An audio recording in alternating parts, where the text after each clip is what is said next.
एक जमाने की बात है। एक हरे भरे गांव में इकरम नाम का एक किसान रहता था। इकरम गरीब था मगर बहुत मेहनती और ईमानदार था। वो सुबह सवेरे उठकर खेतों में काम करता, बीज बोता, खाद डालता। इसकी मेहनत के बास इसके खेत हमेशा सरसब्ज रहते थे। इकरम का मानना था कि जो मेहनत करेगा वो कभी खाली हाथ नहीं रहेगा। गांव के लोग भी उसकी मेहनत को देखकर मुतासिर होते और अक्सर अपने बच्चों को उसकी मिसाल देते।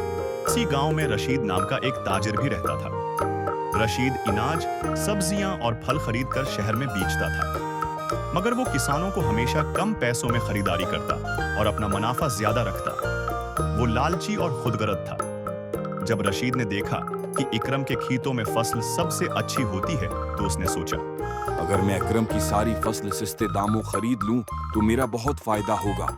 रशीद एक दिन इकरम के पास आया और बोला, इकरम भाई, आपकी फसल तो सबसे बढ़कर है।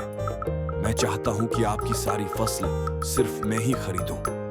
मैं आपको बाकी किसानों से ज्यादा पैसे दूंगा, लेकिन शर्त यह है कि आप किसी और को नहीं बेचेंगे।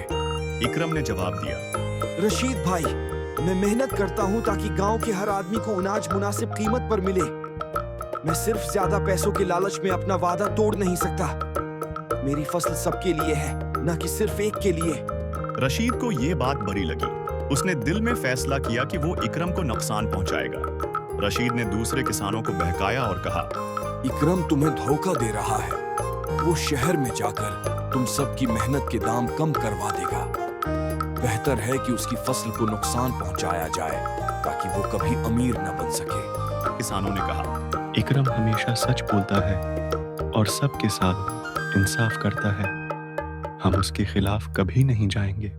रशीद ने एक रात इकरम के खेत में पानी बंद करने की कोशिश की ताकि फसल सूख जाए, मगर इसी वक्त गांव के चंद लोग वहां पहुंच गए और रशीद को रंगे हाथों पकड़ लिया। इकरम ने रशीद को डांटने के बजाय कहा, रशीद भाई, अगर आप मेहनत करते तो ये सब करने की जरूरत न पड़ती।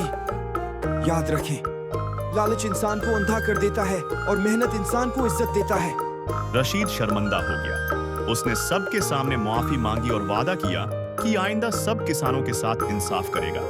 कुछ ही उर्से बाद गांव के सब किसान इकट्ठे हो गए। उन्होंने तय किया कि फसल बेचने के लिए सब शहर जाएंगे और मुनाफा सब में बराबर तकसीम होगा। इस फैसले से गांव में खुशहाली आ गई।